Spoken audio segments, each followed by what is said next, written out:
We could have gone another 3 hours. We could have. We very easily. That was 3 hours. So.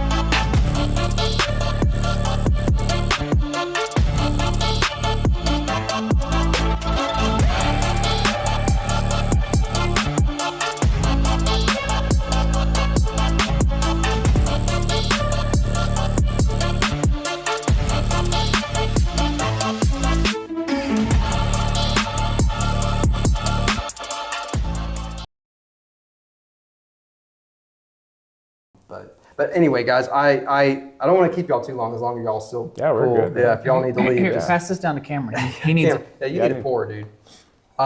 We got a lot of knives on the table. I'd love to get through them just to hear some, what the significance of any of these are, and don't feel obligated to, you don't have to spend too much time. I don't want to keep y'all here till 3 in the morning. I'll happily stay here till 3. Yeah, I got nothing to do. Pour me up some of that too. I just wanted to bring a bunch of my knives. Yeah. Since this is kind of an EDC. Yeah, well, it's podcast, so it is an instead EDC of bringing podcast, stuff that I had made, but it's also like whatever we end up talking about podcast, which I think is the kind of the beauty That's the point of it, the format. Yeah. But no, yeah. Anyway, there's so much cool stuff on the table. Yeah, I'd really like to just kind of, get y'all's take on why something is significant, or whatever. Well, I brought my ugliest stuff. Truth be told, I really did. I wanted to pull out some old stuff that, all the stuff I'm doing right now is just really refined. Yes. And every once in a while, I like to look back and see, and humble myself and see where I started.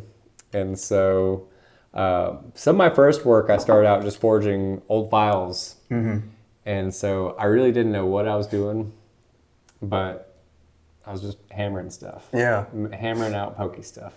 beautiful shank. And so, shanks. So this is an old file that I forged out, and I stuck it on a piece of antler. Let me go check that camera real quick. Then here's one. This is kind of based on a Nesmuk style knife from the 1800s. Okay.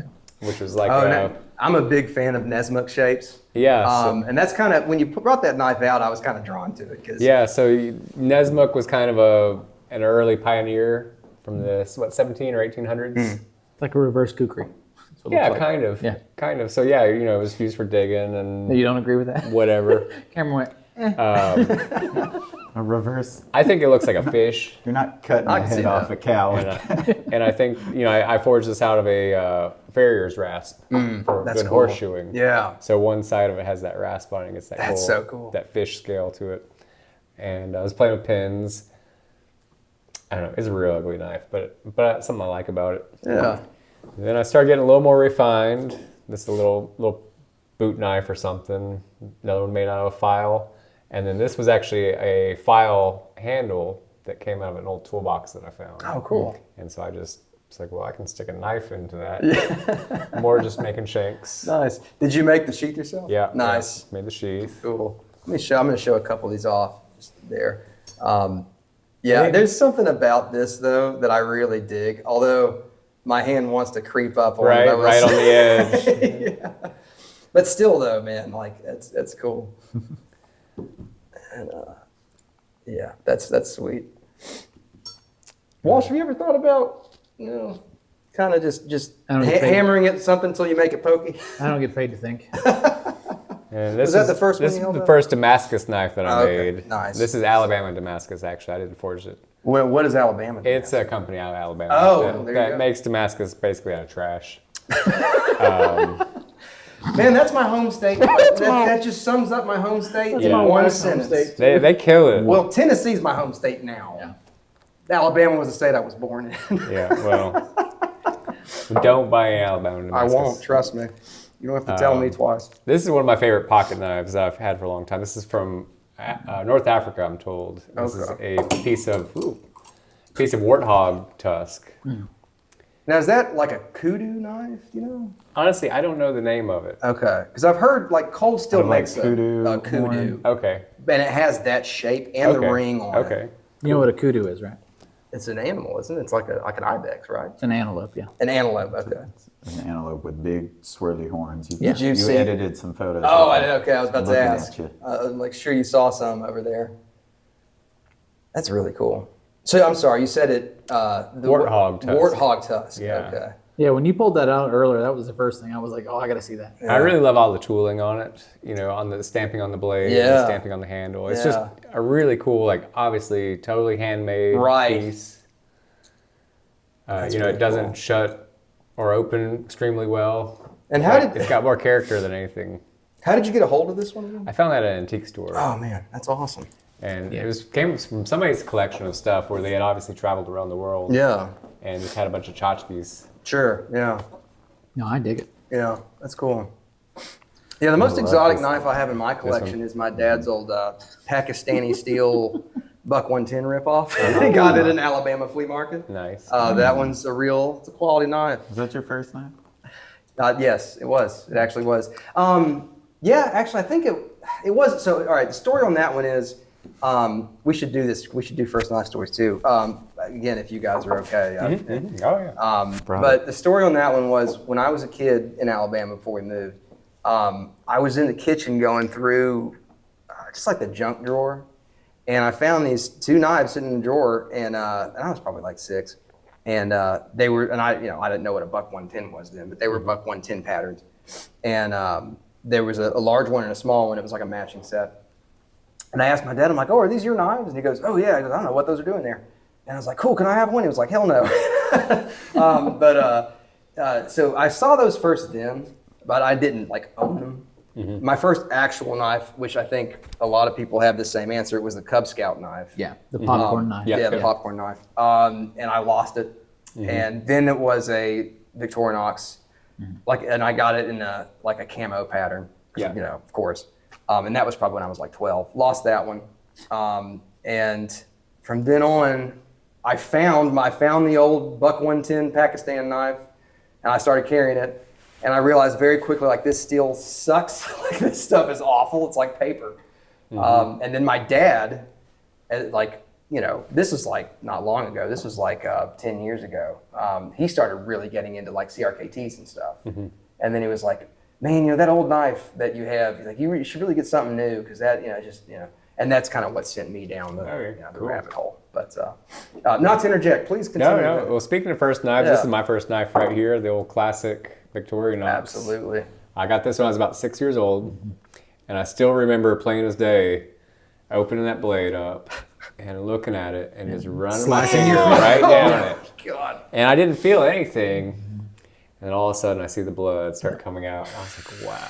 So that was my second knife. My first knife was the popcorn knife. That was my second knife. And I'm old enough that we could still carry pocket knives to school. Oh, yeah. I used to take it to school all the time. Yeah. So I carried that to school one day and sliced my finger open at school one day. Yeah. I think I was in first or second grade. I can't really remember. But I had the toothpick and everything. But I was just like, oh, crap. And just had sliced the top of my finger open. Yeah, no, they're insanely sharp. Yeah. But I remember that moment and just being like, wow, knives are sharp. Yeah. Like, wow. Who'd have thunk? Yeah. No, because the popcorn knife had like the knitting hook on it and everything and the screwdriver. I was like, I don't need that. So when I got that one as my second knife, I was like, this one's awesome. I mean, I'm carrying it all the time. And you used to be able to carry stuff like that at school. So. Yeah, right. By the time I was in Boy Scouts, we got like an off-brand popcorn knife. It wasn't even like the good one, the actual.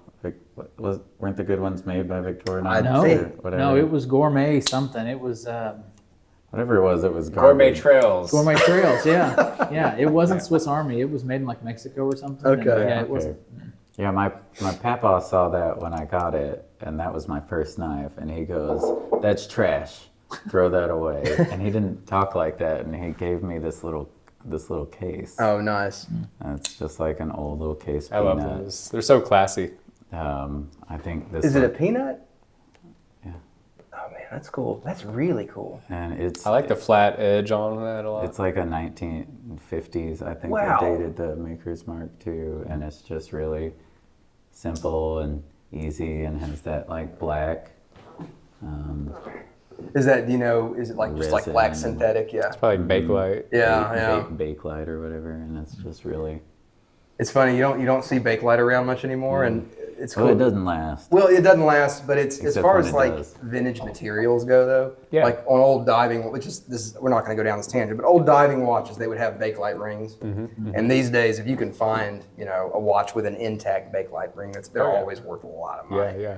Well, even as far as custom knife makers, I've seen a lot of older guys that are going back and they're finding old stuff that was made out of Bakelite, and cutting it up and using that as like the scales. That's cool. I never even considered that. That's pretty neat. Well, it's almost one of those like everything old becomes new again. Yeah. And I actually had a friend of ours ask me the other day why I had the 70s porn stash going on. I said, I've rocked this for a few years now. And they were like, well, I don't like it. I was like, well, okay. Is this somebody that I know? Yeah. So, old. Can you say who it is? No. Okay. So everything comes back around. So do you think that Bakelite will come back? Man. I don't think it will, only because it can't be made again in the same way. I don't know anything about we don't have to go down that road. But Lots of chemicals. A lot of okay. like asbestos and, Oh, shit. and formaldehyde. And Well, that's like with the last episode with Joe, where we learned the difference between the two different types of the leather making. yeah. Where you were like, oh, well, this leather's different. than Chrome this leather. tan versus veg tan. Yeah. Yeah. I would have never known. Well, and see that like for albums, like I use chrome tan because for what I need, I can get a bunch of hides in vastly different colors. Now I'm not stamping them; I am laser engraving them. But for what Joe does, like with this, where is that stamp or that there it is. With this very intricate stamping detail, and for one thing too, he also mentioned that chrome tan can actually, because of the chemicals involved, if you put a knife in a chrome tan slip, it could potentially like corrode the steel a little bit. Interesting. So there's things like that like you mentioned, like just learning stuff. learning stuff, yeah. But sorry, I didn't mean to derail you. Were there any more knives you wanted to? This is the last one. This was my granddad's knife. It's an old Imperial. Oh, wow. But then my dad found it, and the scales were Bakelite. Yeah, wow. And they had broken off. And so my dad, when he was like 15, made these out of an old piece of furniture. He cut up and made some new scales. He did a good job. Yeah, he did a pretty good job. So this is the only knife he's made. That's so cool. But That's a hell of a story, though. Yeah. Just a cool old knife, and I think it's got a super interesting profile. Yeah. It's kind of like a steak knife, or something very just like a letter knife. So one thing that's interesting to me is that we're seeing some companies, particularly. Let me just check that timing on that camera real fast before I hold this up. I'll make sure that camera is still rolling. We're seeing a lot of companies that are making modern slip joints now, and they're doing things like Jack Wolf. Oh my God, yeah, Jack Wolf. They're Jack Wolf, but also like Smoky Mountain Knife Works in-house brand Rough Rider. Okay. They're taking, which Smoky Mountain Knife Works, they, when they were a museum, they had all these old catalogs from, like the 1800s and the early 1900s. So they're taking all these patterns that were in those books and they're just bringing them back. And when I see, like the Sabak, exactly. And when I see something like this Imperial, that's like, can anybody, like, nobody knows what this pattern is. You know what I mean? They can't say the name. Yeah. Because it's an old pattern that time has kind of forgotten. And what I hope to see is like more makers maybe like latch onto that and bring these things back. Because the story behind this that's so cool. Like it was your granddad's knife and then your dad rehandled it and now you still have it. Like that's fantastic. Yeah, my granddad probably got it when he was 14 or 15, and then my dad got it when he was like 15. Right. So it's pretty cool that it's made it so far. It's still sharp as hell. That's cool. And you don't have. I guess you don't probably know what the steel is. I would imagine it's a carbon steel. It's probably like a 1084 Sure. or 1095, something like that. If I had to imagine. Cameron, let me see the knife your granddad gave. You said your granddad gave you that one, right? My papaw. Your papaw. I wanted to hold that one up real quick because that is, and this is a case, right?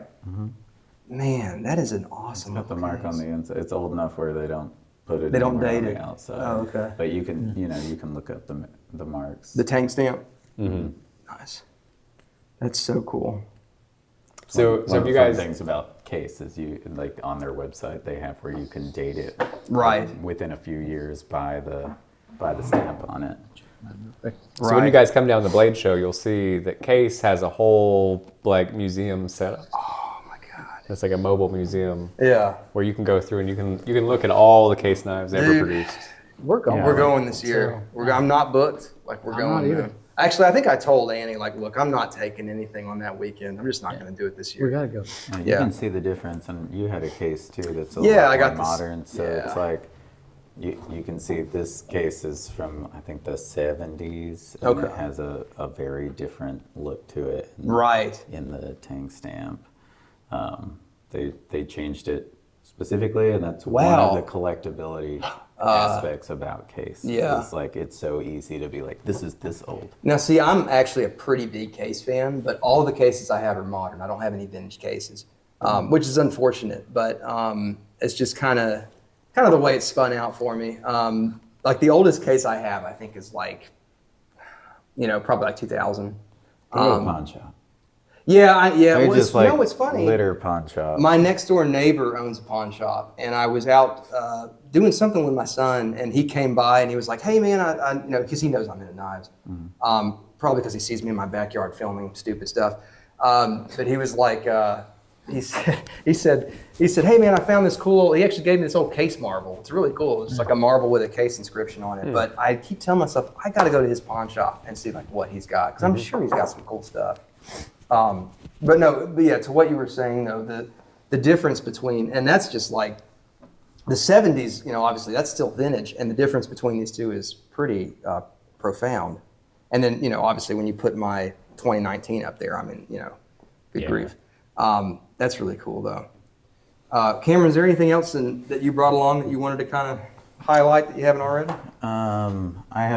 We showed this stainless steel one. Yeah. This is one our intern made. It's got some things, but the design is really lovely. This is Amboina wood burl, which is the rarest wood on the planet. We make handles out of that pretty frequently, but it's really beautiful. But in this particular one, I left the machine marks in it. Yeah. So like you get different marks depending on how you write the cam, so the machine can move differently depending on how you tell it to move and what tool you're using, and leaving those marks in there was something that I really liked. It had a really fine tool to create these contours. I love seeing micro milling like that. Like to me, that's just the texture screams at me in a good way. Like I want to handle that. And we used stainless steel. This is one where he came to work with us and did a really good job. Yeah. So it was kind of a gift and a fun thing for us. John was like, "Yeah, we'll make the knife you designed. Wow. We have this product sitting around, and you're really excited about it, and let's do it." Now, are these patterns the same on these? Or these? They're pretty close. They're pretty They're close? supposed to Okay. be exactly the same. Okay. Yeah, So- they had some slight variation, but Are there any plans to do this in the future? Like Maybe not that specific knife, but Okay. we would definitely like to get into folders. I would love I would love to Yeah. love to see you guys get into folders. Yeah. And that's one thing where It'll like happen. okay. It's just a money thing. No, I mean, from what you've already described, I can't imagine. I'm sure it's a serious undertaking. But these are just beautiful. But I'm actually really excited about getting the folders. I think that I mean, there's so many of them out there already, but yeah, we but can nothing looks like this. No. Nothing nothing looks like this either. Yeah. And what you're saying about Amboina wood, like I've never seen a knife in Amboina wood ever. I mean, I'm sure there's probably some fixed blade makers out there. like this amount of wood cost like $80. Wow. Or 120. It was expensive. Yeah, it's expensive. Yeah. So yeah, what does that work out to with the final knife? I mean, it's going to be a pricey. Yeah. Yeah. But also somebody's sometimes gonna- you'll get somebody's into it and it just like breaks. And Oh my it's pearl God. wood. Yeah, exactly. Yeah. You don't know what you're going to get, really. Oh my gosh. You You know, spend a lot of money and like it. Yeah, what I would really love to see us do is create a mid-tech line Yeah. that actually has like an open source component. Okay. And so say we release a knife, but then we release the files to make your own handle. Oh my Just God. because there's so many people that are having like home CNC machines now. Yeah, it's an increasing thing, and you know, or 3D printers. Yeah. And like literally, we'll give you the file on our website where you can go on and design your own handle. Yeah. And customize it however you want to. That's cool. And have it ready to go. So whether it's a fixed blade, you know, it could have mid-tech, you know, Corbies or whatever that hold the handle on, or you know, a folder. Man. But to have that, you know, customability to it, to where we can kind of start handing off some of these things to our fans. Yeah, absolutely. And like you said, I mean, I can think of, like you and I we're on the lower end of the modding scene. Well, I don't know, we do okay. But like, It's crazy. There are guys out there doing crazy stuff. Yeah. And some that come to mind are Nathan's Knives on Instagram. He does, and on YouTube too, but he does some really epic handle mods. And also blade mods too. I mean, he does some crazy blade mods. And I actually learned how to handle dremeling a blade from him. And also, there's a company just called Knife Modders. Okay. They do insane stuff, Cool. you know. And I feel like those folks, and even maybe folks like us, but I don't know how to handle a CNC machine, so I think that's probably never going to happen. Oh, we don't have one to play with. We don't have one, but still, there's a lot of folks out there that are experimenting with that kind of stuff. I mean, honestly, at this point, you can buy one off Amazon. Yeah. That would make knife skills. crazy. And what I think would be really cool is if you, as somebody who doesn't know anything but how to buy a CNC machine off of Amazon, can then take our design and download it and hit go. Yeah. And make your own handle. Yeah. I think that'd be pretty cool. I think that would be really cool. That's kind of the thing. Like, because even if you have the CNC machine, you have to learn to design your own stuff. You have to learn CAD and CAM, which are two different. CAD is the design, and CAM is how to make the robot do what you want it to. And those are two different skills. Yeah, they're two different crafts. Yeah. On top of that, like I took CAD in 7th grade, and I haven't, it's changed a little bit, probably. Yeah. You don't have to like type to get a line. Yeah. You can just use a mouse. Yeah, I took it in. I guess it's like it was in middle school. I took it in high school, but yeah, same thing. I took it once, and I was like, no. Yeah. It's real, yeah. But yeah, it'd be really cool to be able to just deliver that. Yeah. So you can just learn how to use the robot, which is its own skill outside of those other two things. Yeah. Yeah.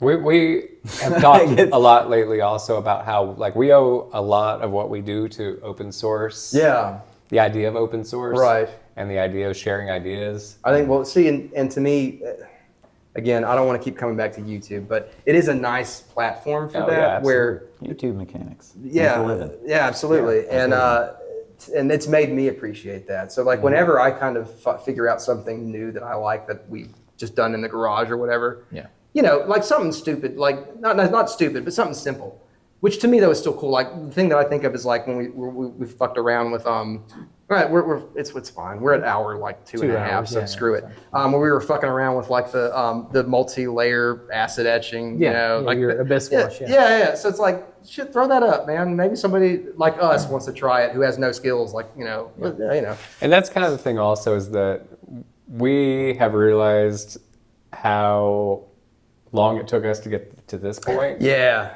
And I'm not worried about somebody at this point really trying to like rip us off because I know how hard it actually is. Yeah. And if they want to go through all the work to steal our idea, then like whatever. Have at it.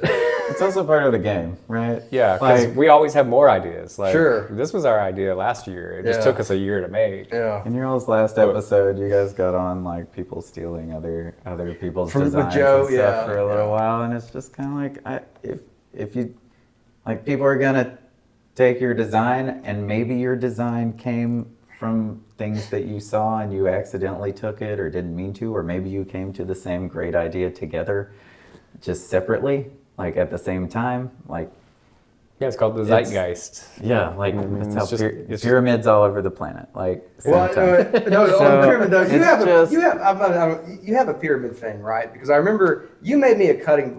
You always had that pyramid symbol that I thought was dope. Yeah. I got this stick and poke on the. Yeah, and that cutting board you made me, you did an inlay of the pyramid on it. And I was Oh, thought on that your was so- takedown talks, that's in the corner. It's in the corner, yeah, because I use that cutting board in every disassembly video. All right, cool. I saw that. Yeah, so it's a kind of a staple on the channel a little bit. It is.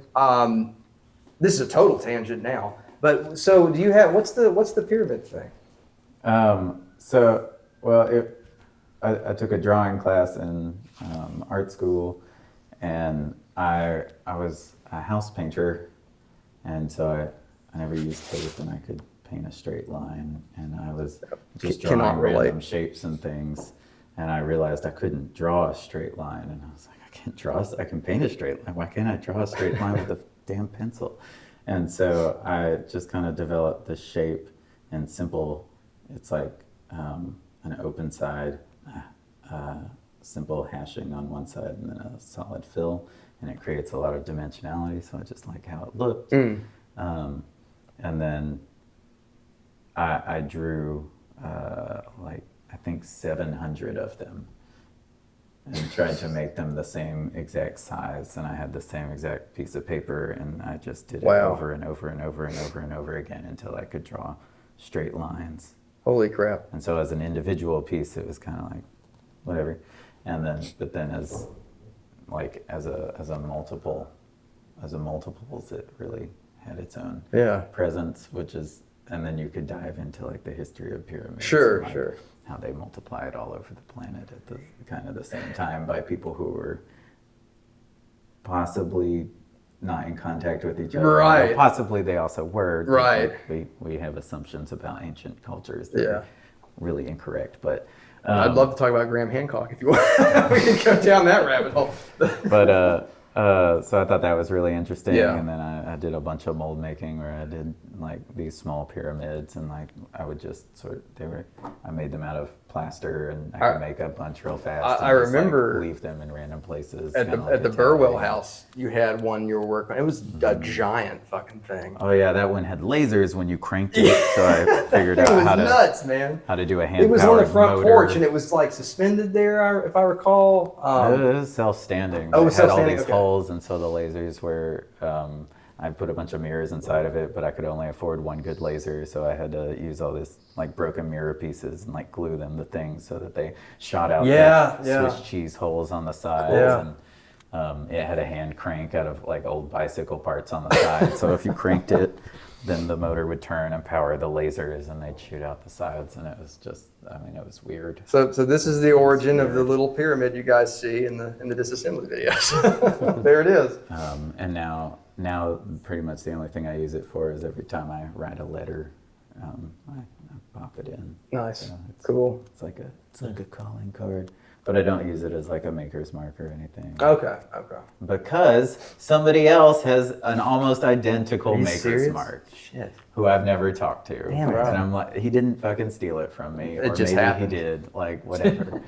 Like, it's just, that's Interesting. yeah. That's how it goes, I guess. Man.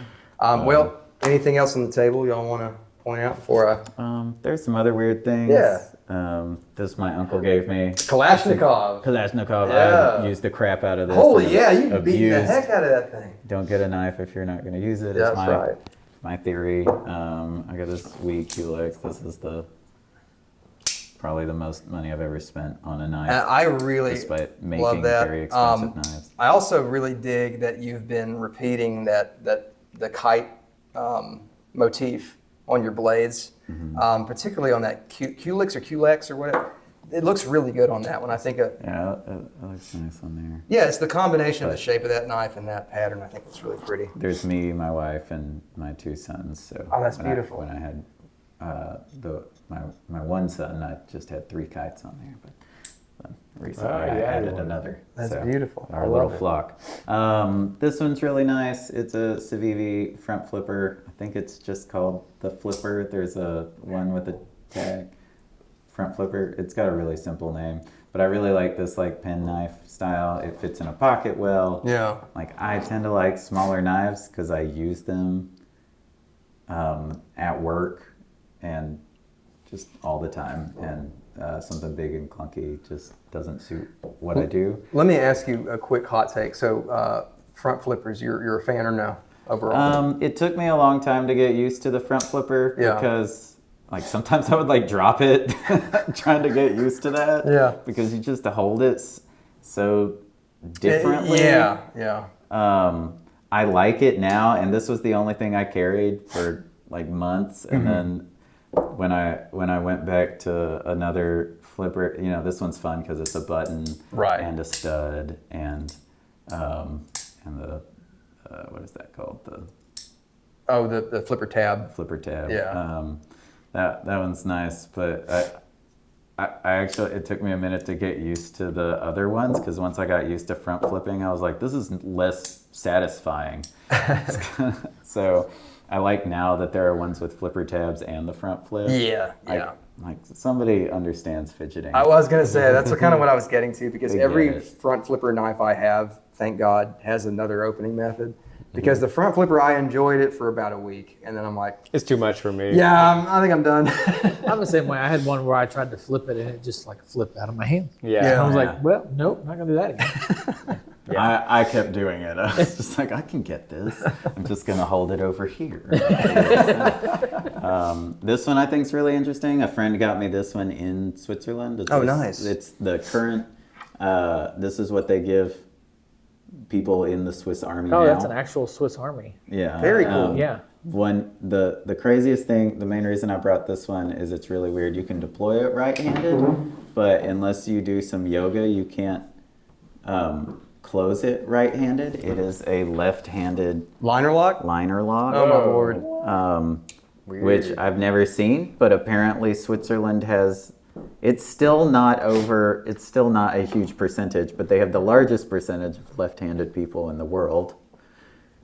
That might not be accurate, but somebody told me that, and that may be the reason for this, my or God. it may be just because it's a Swiss Army knife and they needed to put things in some way, and Can I see that's that? just how they did it. But it's real durable. It's cool. It's an interesting blade. It's got the saw on the front. The finish really attracts me because before, you know, we were using abrasives to try and achieve a finish like is on this knife. And it's when we discovered like vibratory finishing and things like that. Yeah, electro polishing. And electro polishing. Like this knife is what I looked at and said, there is a better way.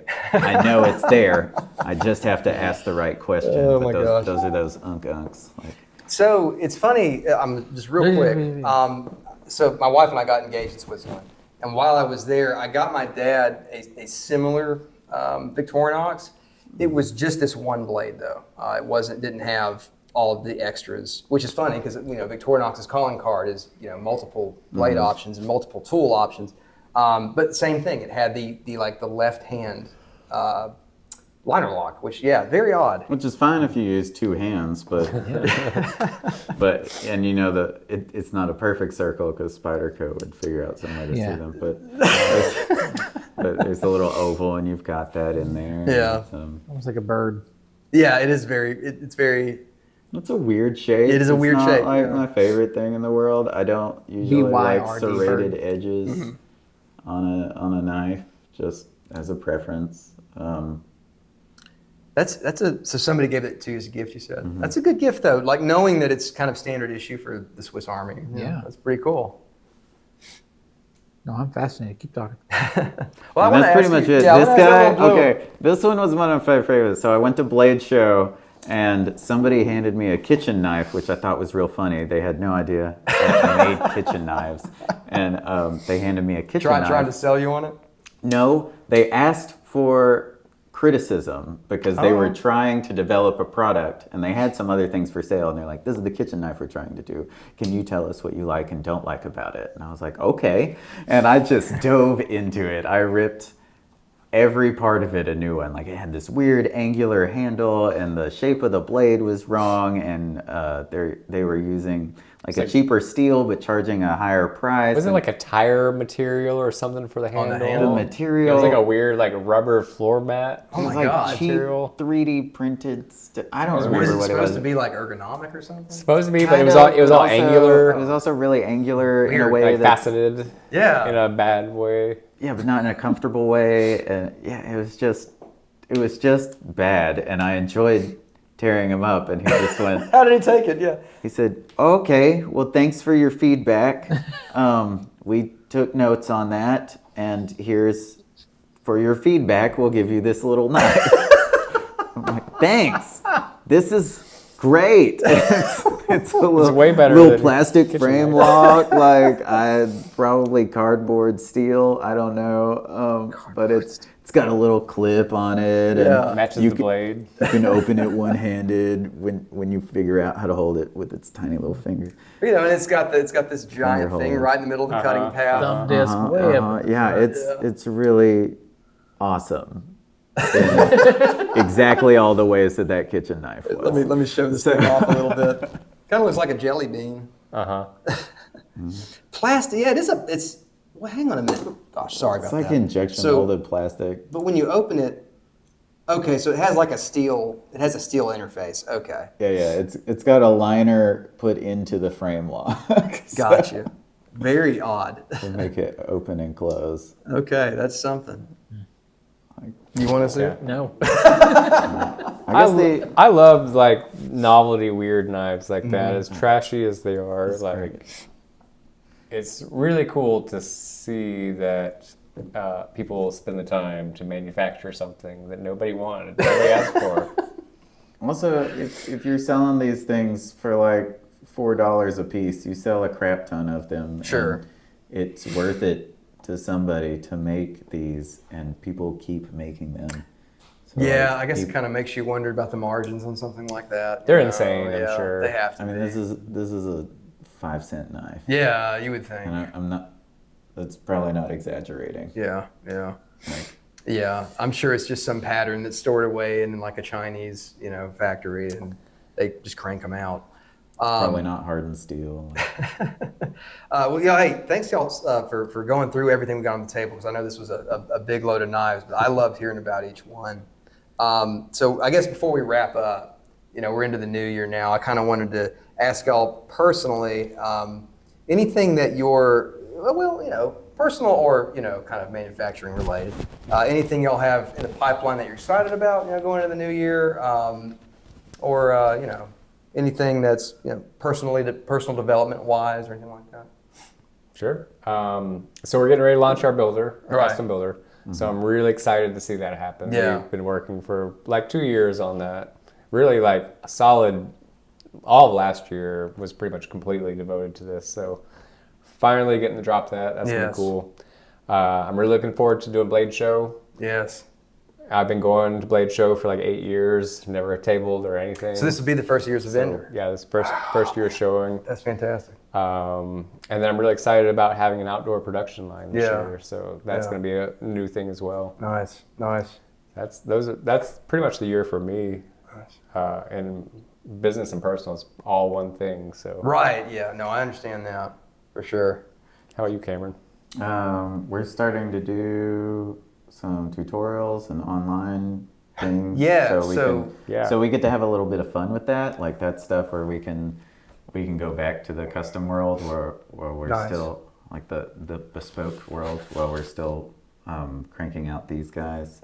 It gives us an excuse to slow down and work on builds, which I think is really sounds fun. Are you? What was I going to ask you? Are you planning on doing that chiefly through YouTube or? Yeah. So Okay. we're really going to be pumping a lot of content this year. That's the other Nice. thing we're really going to be working on, and kind of taking our Primeaux designs and pushing it, doing all the weird stuff that we've talked about doing. So Yeah. one of our first projects, for instance, I've been saving a bunch of meteorite scraps. Nice. And we're going to make a meteorite Damascus Primeaux knife. Wow. Okay. And we're going to go through the whole process of, forging special meteorite steel. Oh, we're heck going to yeah. we're going to do a special bolster. Yeah. Where we're going to highlight some 3D printing to casting processes, and then we're going to pick some cool materials. to machine. So the name of the YouTube channel is? It's Primeaux Goods. Primeaux Goods. Okay, and that's Primeaux. Yep. Okay. Yeah, so y'all know where to check it out. Nice. Well, so one other thing that I kind of like to touch on, any like one thing that Walsh and I, we brought up Lord of the Rings earlier, but something that I'm trying to get back into is like drawing inspiration from films, books, anything like that going into this year. And I definitely know that I want to read some Brandon Sanderson. I don't know if y'all are familiar with him.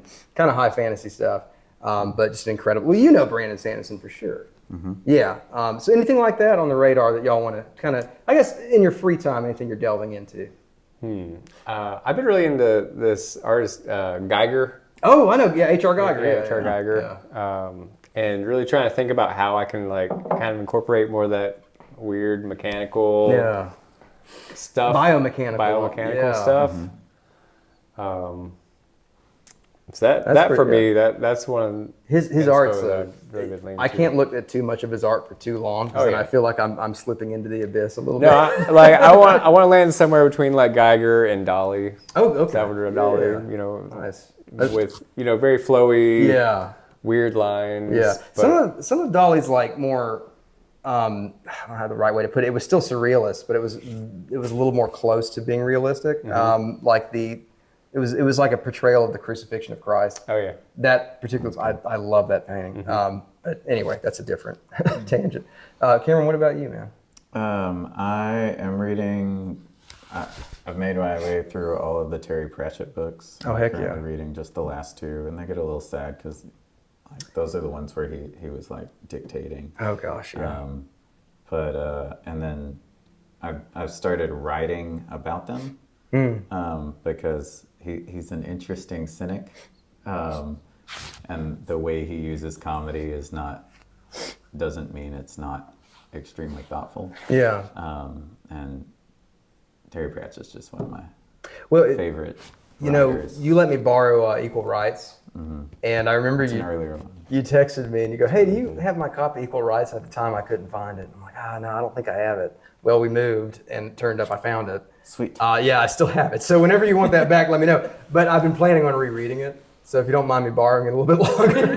Dude, read it. I mean, it's just his writing is It's so, incredibly. It's so funny. It's funny, yeah. Like there are so many points in it where I'm actually laughing out loud. Oh yeah. I'm LOLing all over, and I mean laughing hard, and like I can't stop. Are you and familiar then there with are Terry other Pratchett? parts Yeah. where you're like, funny, this is dark. Like, Right, and yeah. sometimes it's the same thing, where you're laughing and you're also like, this is extremely dark. Yeah. Like I don't, and like a really accurate lens through which to look at the world. So, and he has an entire world, and like in that way, people don't like to call it high fantasy because there is a lot of comedy in it. Right. But it is an entire world. You know, that I'm he has gonna created down to how the light works in the physical realm. Right. Like, So one thing I just wanted to go on this real fast is that Sturgill Simpson, he wrote the song "Turtles All the Way Down." Great song. I think I have a theory that song was based on the image of the Terry totally. Pratchett universe. Yeah. Sturgill's got a totally. whole set of John Snipes. I know. I came and photographed him when he made them. And when he told me, he was like, "Oh, I think I'm going to go give these to Sturgill personally." I was like, "Hey, do you need a photographer?" But no, I don't know if that was, maybe John, do you know? I don't know if that was intentional. I think so. You think it was? But anyway, I just had to mention that because I'm a big fan of his. And when I heard that song, I was like, oh, it's got to be Terry No, Pratchett. it is totally. But so Terry Pratchett, when he used to go to like fantasy conventions and stuff, he would wear this shirt that said, Tolkien is dead. J.K. Rowling said no. Philip Pullman couldn't make it. Hi, I'm Terry Pratchett. So that was his sense of humor. No, that sounds great. I need to start reading Terry Pratchett again. He's great. What was the Amazon movie adaptation? Was it the one he did with So they Neil did Gaiman? Good Good Omens. Omens. Yeah, Good that, Omens, that yeah. was the one he Yeah. wrote Yeah. in conjunction with Neil Gaiman. Neil Gaiman. I watched the first season of that. It was That was great. a great one. Yeah. Neil Gaiman has a lot of respect for Terry Pratchett. Like, He was like his mentor, right? like seeing anything that Neil Gaiman wrote about Terry is really lovely. Yeah. And always well thought out. And Terry, That's one of my favorites. he has an entire intro to a book that my nephew actually just got me of. They were stories. So anything that was not published that was on a hard drive that Terry Pratchett had of like separate chapters and and unfinished books and manuscripts for things and just things that were on his hard drive got literally run over by a steamroller. Oh my God. Like that was a thing in his That he wanted in his to happen. will, where he's just like, you will run this over. It will never go to anyone ever. Wow. But somebody compiled a number of his stories that were kind of lost through like digging through old newspapers and finding things that he had published that were early and smaller. And Neil Gaiman has he writes the intro to that book. Wow. And it's really nice. But Good Omens. And it's interesting because Good Omens, if you read Terry Pratchett, you can see in Good Omens, you're like, that is exactly a Terry Pratchett character, like death. Like that is Terry Pratchett's death. Yeah. And the horsemen of the four horsemen.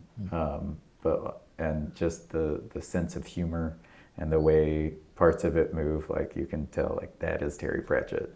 And some of that it's like different if you've watched Good Omens, the season 2. I haven't seen season 2 yet. Which goes outside the book. It's also really good. Neil Gaiman is one of the best people on the planet he's making his books into movies. I was going to say, because he's pretty involved with the show, right? He intentionally makes them different in ways that are narratively sensible. But he did, there were a number of discussions, and he and Terry wanted to do a second Good Omens and continue that story, but they didn't. And so he did most of it, and you can tell. Yeah. Like it's good. I'm not saying don't watch it. Like it's really good. I also love Neil Gaiman. Right. Incredible. Yeah. American Gods is a masterpiece. I can't read American Gods again. Like I've read it like 3 times, and I'm like, okay, yeah, I've reached a point in my life where I'm like, I just don't need that kind of emotional distress. It's a lot. Like, the first without the levity.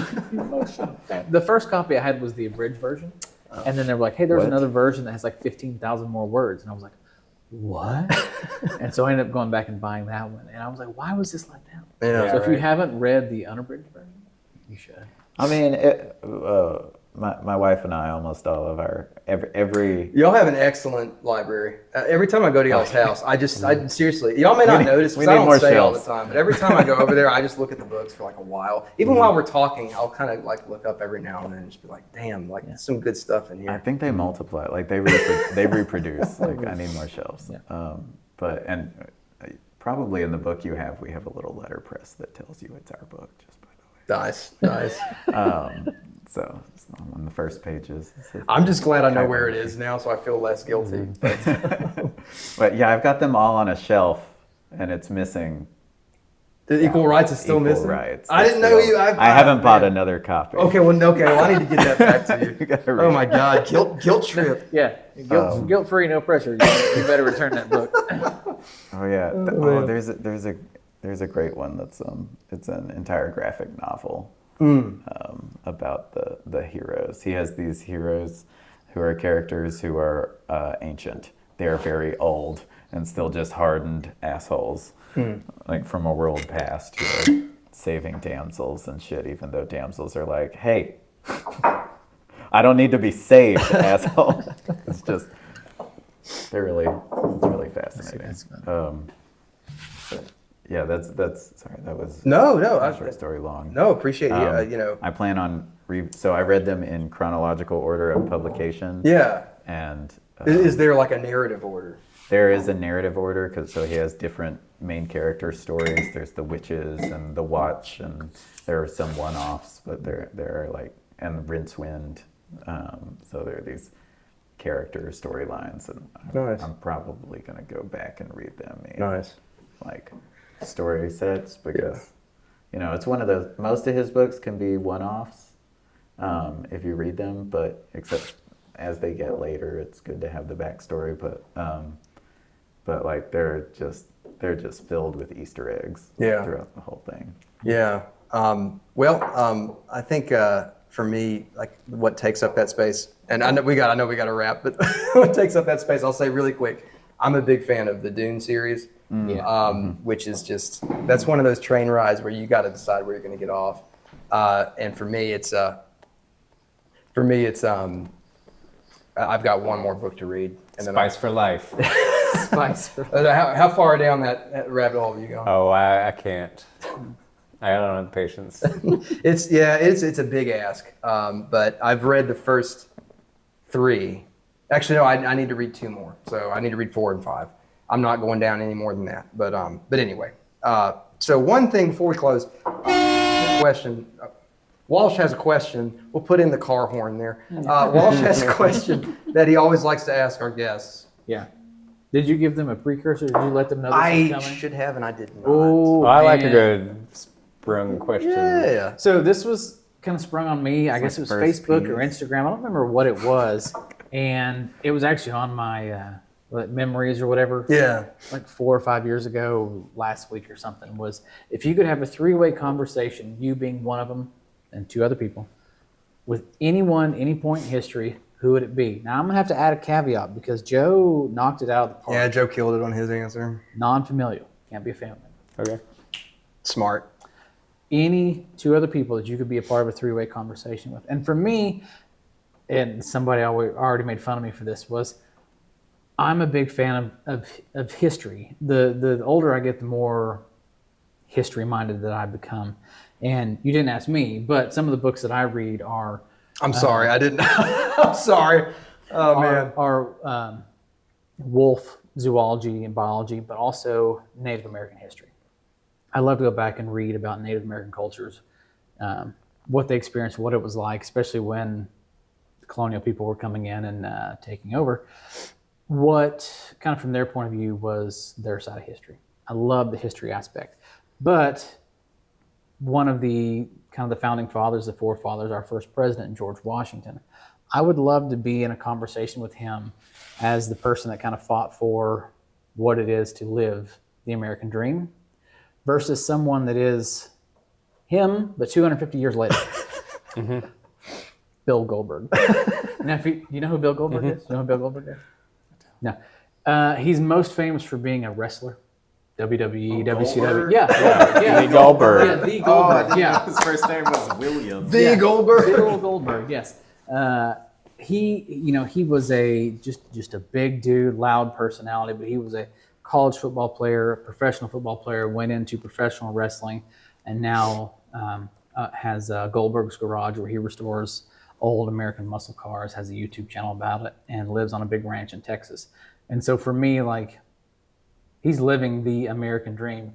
Do what you want to do, love how you're doing it, and that's just what kind of George Washington fought for.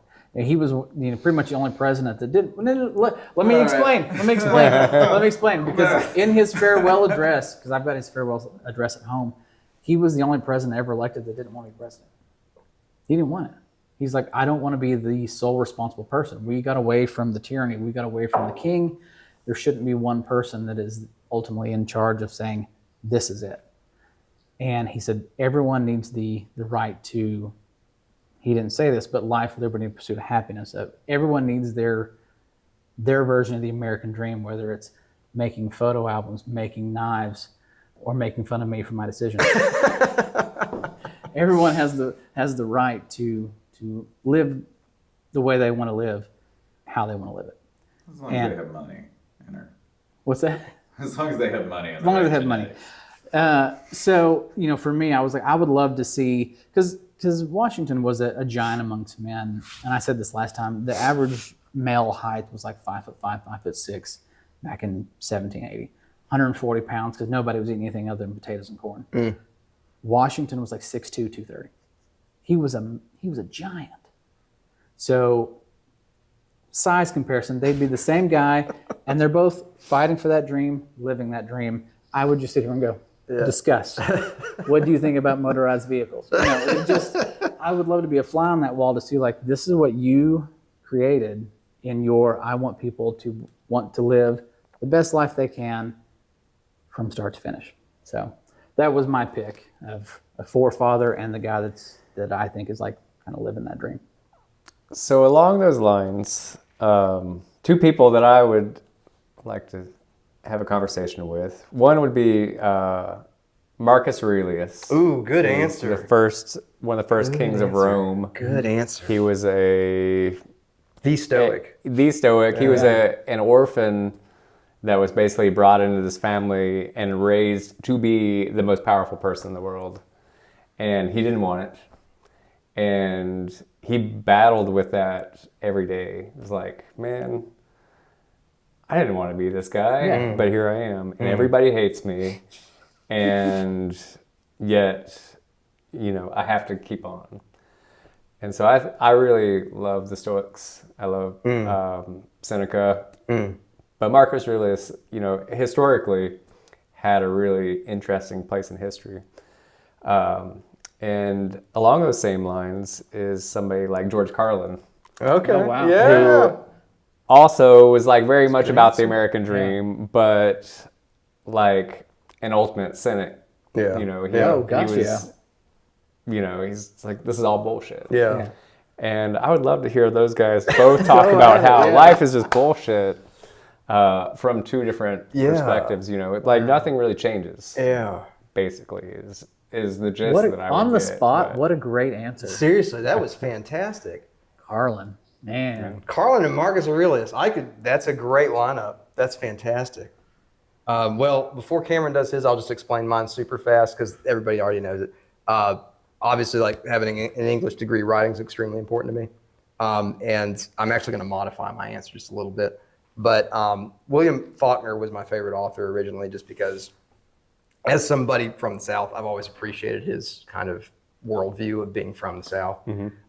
Plus, I feel like he kind of had a way to represent people that weren't represented in literature up to that point, that was, people would argue now is not endearing, but I think he came from a place of just nothing but endearment.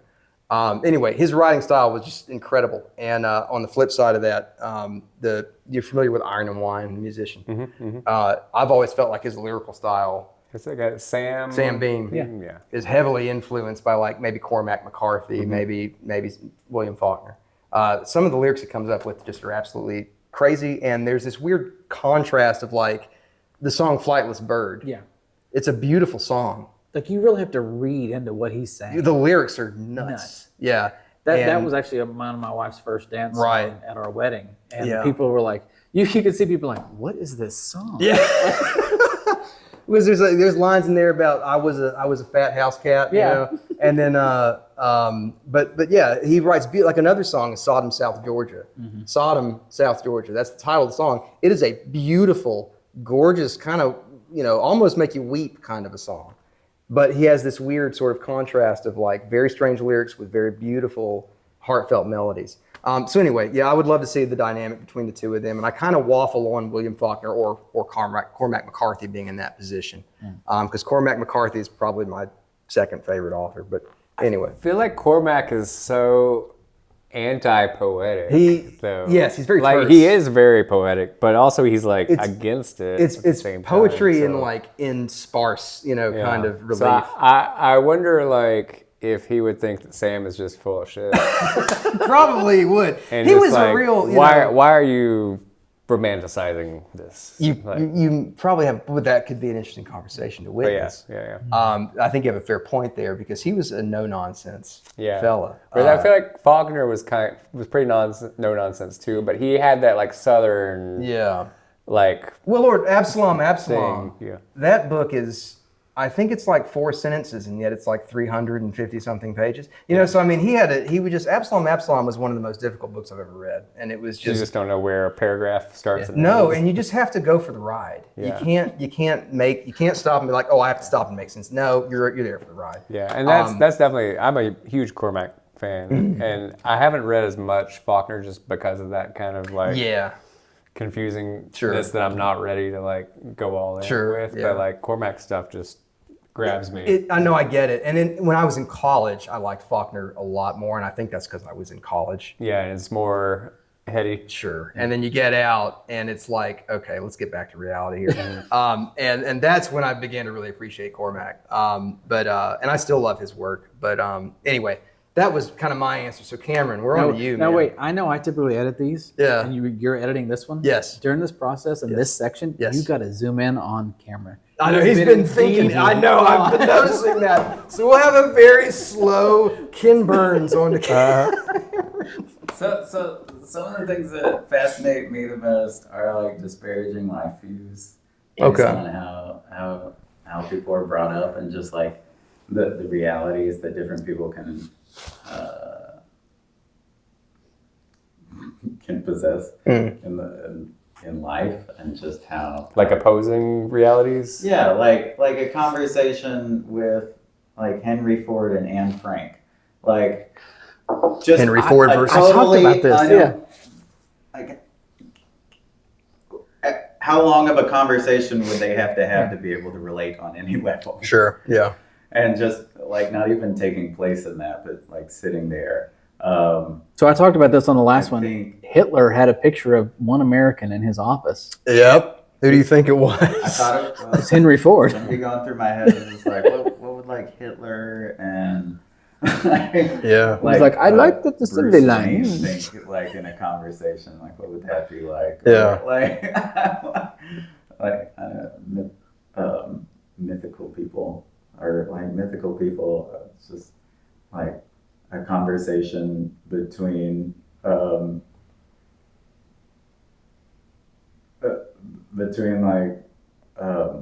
Malcolm X and Jesus, Okay. and just the different realities that people can have in their minds based on their life experiences and their biology is just fascinating. Have you seen the movie? I'm going to forget the name now. It was a pretty recent movie, but it was about an alien, not invasion, but like an Arrival. Is a movie. You've seen that movie? Arrival. Arrival. Oh, yeah. The premise of the movie is that the language you speak actually kind of defines your reality in certain ways, and this is a true thing. Like depending on where you're from and the language you speak, that culture is going to define your perception of the world around you, and they basically use this understanding to begin to communicate with these beings. It's a great movie. Everybody needs to see this movie. But anyway, I feel like that kind of maybe ties into what you're talking about, where your existence is only what you know, and trying to get outside of that. I mean, that's that was one of the most fun things about learning Japanese. Is the difference in how a sentence is shaped. Like in most Western languages, you have the subject first, and then all of the description. Yeah. But in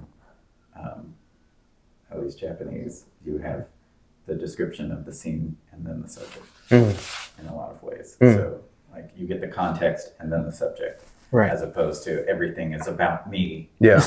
Or what is the fast car? You get like the scenery around. Sure. And then there's a fast car in it. Like Interesting. That's not a very good way of describing it, but like It's more than I know about Japanese. So. Well, even with, I took French for too long, and it was, instead of we would say the yellow bird, they would say the bird is yellow. Oh, okay. And so it's a way of describing, but it gives it, you're talking about what it is versus its color versus you're giving it perspective, and then you're giving it filler, instead of where we're like, well, even both of the things you said was focusing on subject first, yeah, Right. as opposed to in Japanese, it's more like flying through the air. There is a bird that is yellow. Oh, wow. Or Yeah. there is a yellow bird. Like, but it's just different. So, do you have with all of that kind of stated, do you have a final answer, or is it just No, it's leave too it? good of a question to not have a final answer. I want to chat with George Washington. Just casually about like, come on, man. Like, George Washington and wrestler mayor here in Knox County Glenn Jacobs, would be awesome. awesome. Oh. That would be an interesting thing. I once listened to that man talk about how George Washington, the most powerful man in the world, is not accurate, and at the time at all, died of an infection because of science. And this was like I don't know, 7 weeks before the world shut down, and then he was just like, vaccines don't matter. So anyway, you can edit that out if you want. No, we're not. Hey, listen, Okay. I'm not about that. That would be an interesting conversation. Probably will avoid that conversation for now. Watching Glenn Jacobs realize that George Washington was like in this like little startup country and built a government that failed and then had to build another one. Right. Anyway, was broke as hell. So before we close out, Yeah. I need to know something from you guys. Please. We need a whiskey rating. Okay, thank you. That's a great question. I appreciate that you brought that up. I haven't tried. Do you mind if I just have a little bit? Let me finish this turkey off real quick. What'd you call it? The kicking chicken? Is that what you called it? What rating? Which one of the four? Like, I'm just curious to see what you guys. What's your favorites? What's your favorite? All right, I want a 1 through 4 rating. As long as y'all understand. Number 1 being your favorite. We're gonna have to go down the line. Yeah, it's fine. Number 1 being your favorite, and why? okay. And Cameron, I love the aroma of this stuff. This stuff smells incredible. Yeah, let's just start there. Okay. I'll start first. I feel like mine will be a little bit longer. So typically when I'm drinking a bourbon or a whiskey, I'm actually drawn more to kind of the heavier, the richer smells and aromas and flavors and textures. All of these in themselves are very light, except for this. This has a little bit of the peaty bogginess to it. It's always, yeah. Yes. This has the sweetness of the brandy. This has just that classic. It's simple. It's brown sugar. It's kind of one note, but it's pleasant.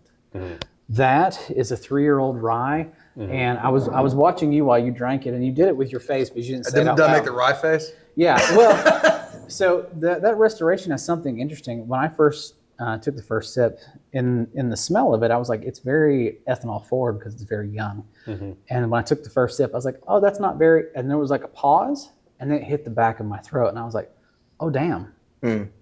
Oh wait, and I had to go take another sip.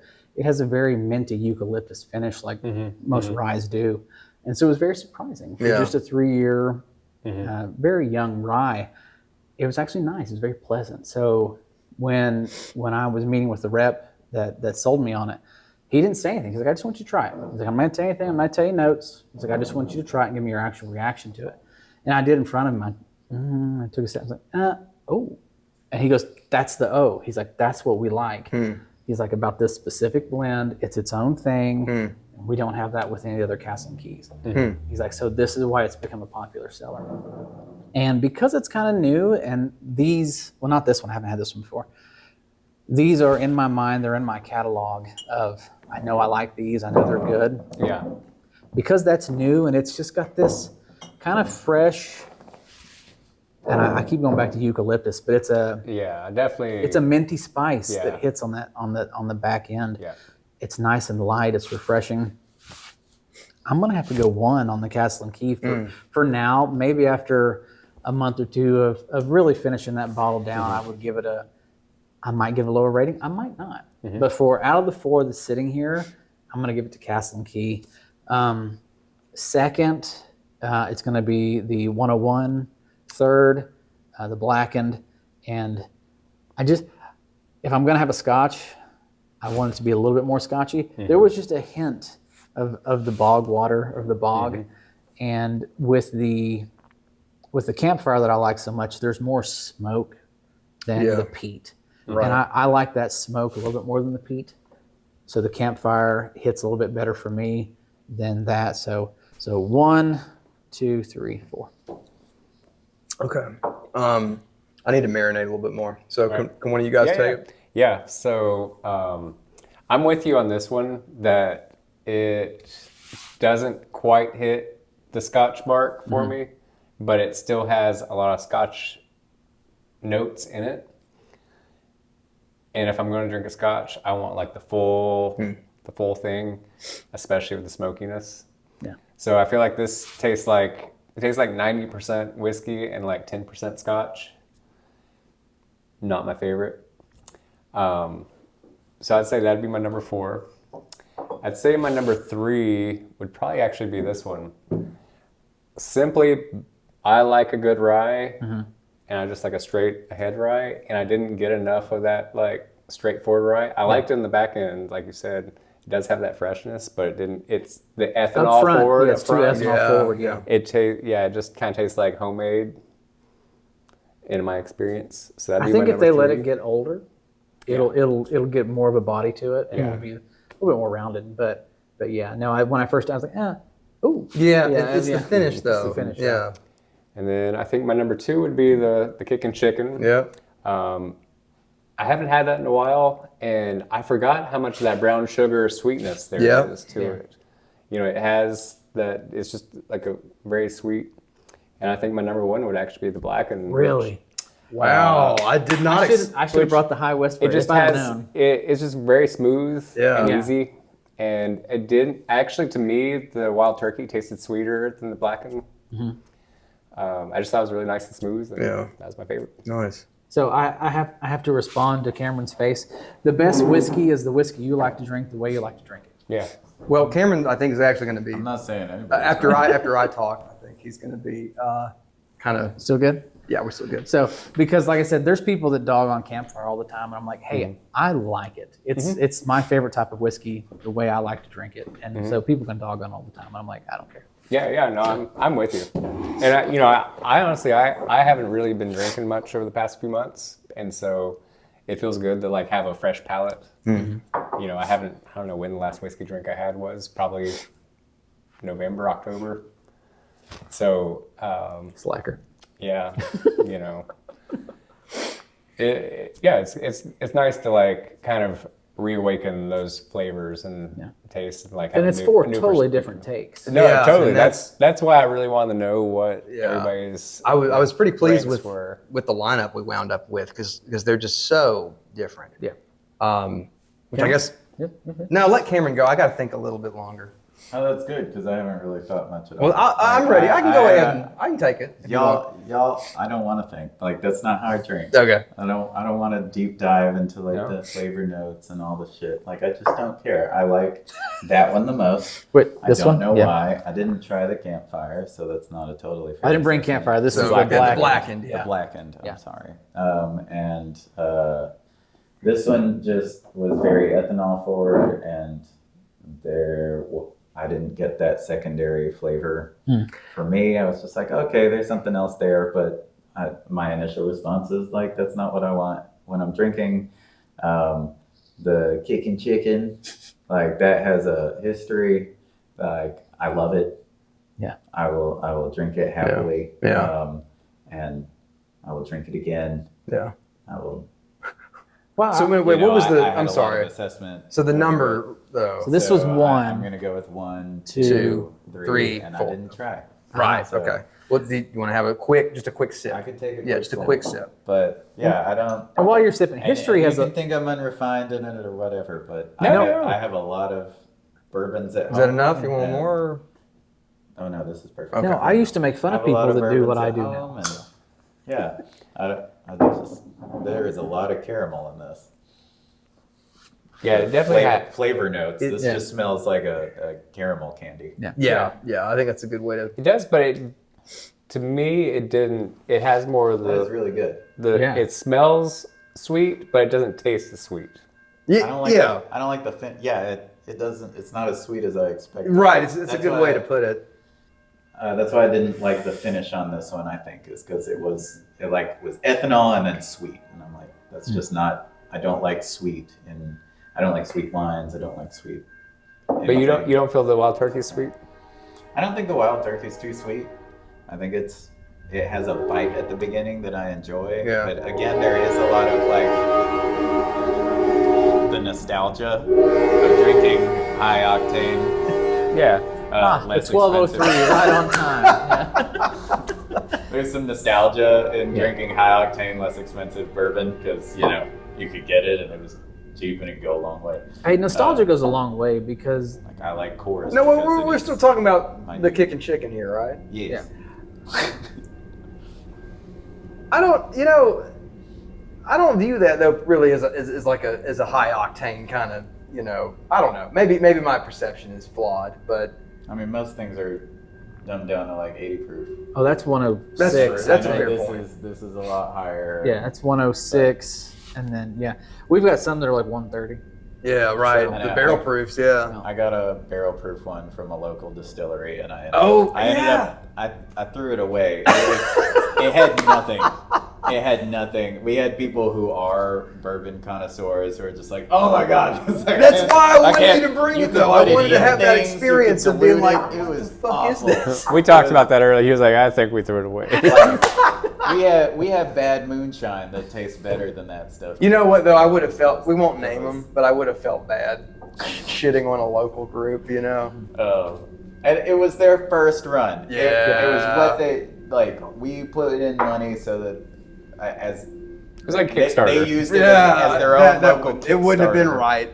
And and they put the barrels up in the top of their like nothing space, like above some drywall where they're distilling like gin and some other things. Like it wasn't done well, and they have a better setup now. And I've had their whiskey more recently, and it tastes better. Mm-hmm. It's not my favorite place, even in Knoxville, but like it tastes better now. But I don't know those anybody who first brings them bottles were not alcohol forward is how I would describe. Rubbing alcohol forward. Isopropyl flavor. Oh my god. I had some. I haven't had anything recently from them, but I had some of their earlier batches, and I will agree. It was they have some of the best gin I've ever tasted, and I don't like gin. So I mean, they do things well, but it was bad. Oh man, I'm sad we missed it, but again, I don't want to just shit on it because if we had the bottle on the table, then everybody would have known. I've chosen everybody else's fourth place, so like no. So I mean, that's not, I don't know. That doesn't mean anything. But I think I'm going to use the word congruent. I don't know if that's I did accurate for throw this away statement. a bottle of whiskey though, so I mean that's Just throw a bottle of alcohol. you can go to Kroger and buy that, man. It's the same with knives. Like if you put all these knives on the table and we went through and said, pick the one knife that's your favorite knife on the table, I think all of us would pick a different knife. Oh, totally. Yeah. So it's the same premise. It's this one. Of course. I mean, or that one. Or that one. Exactly. As long as it's one of those two. Yeah. Yeah. So, or you may pick up this one. So there's Actually, I would probably, if this were in like a final state, that would probably be it. This would still be my favorite. Nice. Yeah. That thing is cool. Hey, y'all are cutting me off, man. well, get on Okay. it. All right. So number one, the kicking chicken. I for what it is and for what you pay for that, I think that the balance of flavors is really nice. There's enough going on that $30 a bottle. That could happily be, which actually my like daily go-to would be something like Larceny or Evan Williams Bottled and Bond. Yeah, buddy. Because it was $18 and it's got some, it's got enough complexity to it. But I think that if I want to spend a little bit more, 101 is probably going to be what I go to. But number two actually is I don't even remember the name, J.W. Kelly. So to me, it's almost like and y'all were talking about it in terms of the presence of the Scotch. To me, it's like kind of the inverse of Campfire. You can criticize me if that comment seems. I don't know. Okay, Open forum. It's like I like the brightness of it. I like Campfire more, definitely. Well, Campfire is more smoky. So. Yeah, it's more smoky. Yeah. I don't mind to me, it's like it's very kind of got this immediate kind of brightness, and I like it.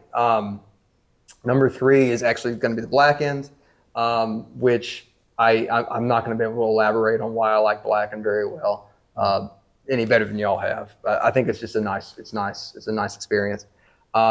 Number four would be is it Castle and Key, which I enjoyed. There wasn't anything that I didn't like. I enjoyed. To defend you. No, I know that, but I don't want you to feel like I hated it because I didn't hate it. I enjoyed it. It is just that forward taste that I didn't really care for. Yeah. But then I did like the way it finished. So yeah, that's my four. But to go back to what y'all were discoursing about. I'd also think it was interesting if I never said anything about that being from a man who used to make scotch if you guys would have used the word peat. Oh, totally. Definitely, Yes, I definitely would have. You guys get peat. There are a lot Definitely, of dude. peat bogs in It's- Kentucky. Dude, It it's doesn't there, matter. though. I mean, it's there. just, it's How do you very, get You- peat it's if there's right not there. peat? It's there. yeah, I don't know, but it's the flavor is definitely there. If Yeah. you, It's made in Kentucky. But the There's flavor. but if you, There's if you no put way that up you against taste a, that. yeah, if you put it against a Telemort Dew or whatever, like, So I'm not saying It's that it's not a Scotch similar, flavor, but I wonder if it's peat.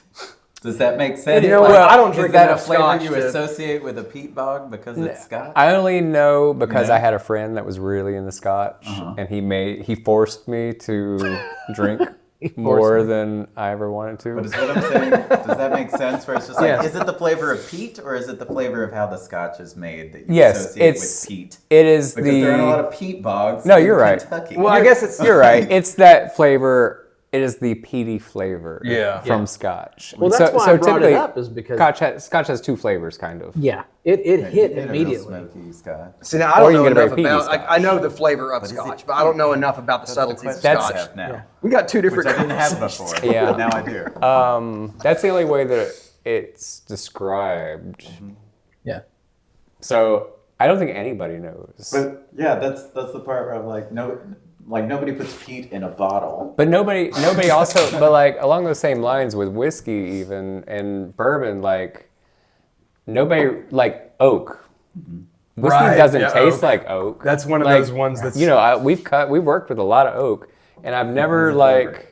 it has a flavor, but it's not like You whiskey. breathed in enough of it now. That, I just Real picture different Cameron than going. maple and Yeah. and like yeah, all wood has a different flavor when it. Yeah. When But the it doesn't taste like whiskey.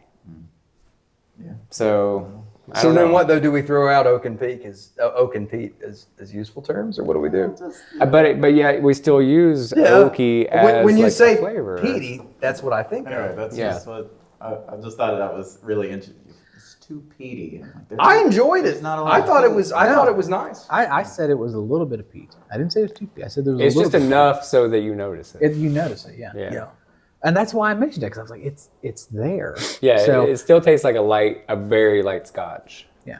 I just think that's an interesting. So how much does this typically run for, Cameron? I have no idea. Okay. I don't know. The Blacken's usually around 45 to 50. I had a. Yeah. I don't know about the Castle King. That was 40. 40. Okay. yeah. And then of course the 101's around 30. I think that's around like 30, or like 40 to 50. Oh, okay. All right. Cool. All right. Yeah. I like it at that We're price. in the same ish Yeah. ballpark, yeah. I'm a fan of it. I like it. And honestly, like I've had $500 bottles that don't taste any better Sure. or worse Yeah. than Yeah. these. So Well, the price of the bottle, What's $500 now? Bless. I went into a local establishment recently and they had things on the shelf that I'd never seen in the wild before. And I was like, wait, how much is it?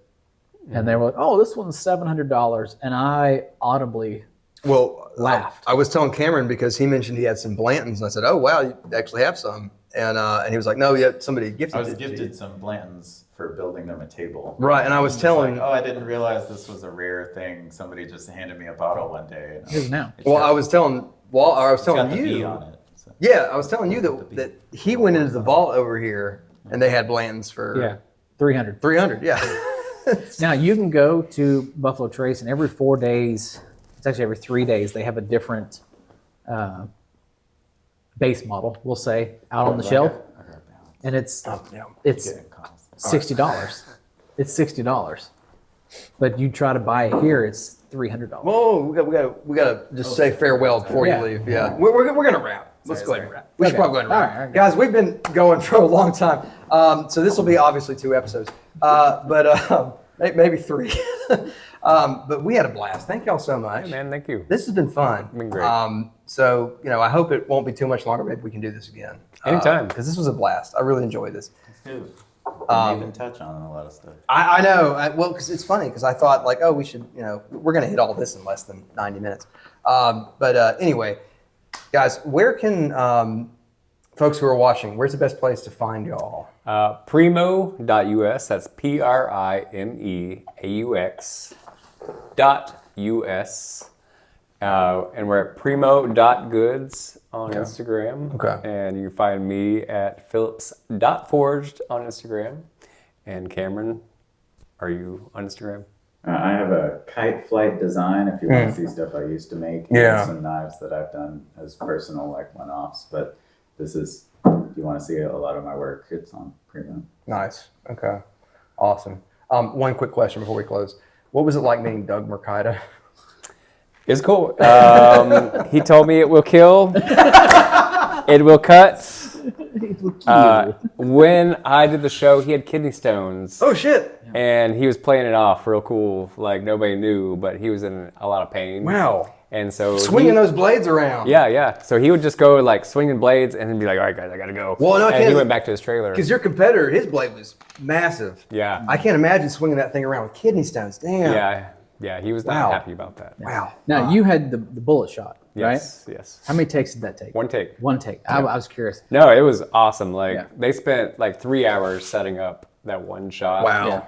I was curious when I saw that. I was like, that has to take a minute to get that. Yeah, and the whole time we're like sitting. It was like we're not gonna let you. It was like 5 degrees outside in beginning of January in Connecticut, northern Connecticut, and I was just like sitting in a van, cold, while they're like setting up the shot, and it took like 3 hours, but they nailed it. Nice. So it was cool. Well, guys, on that note, we heard it from the man himself. It will kill.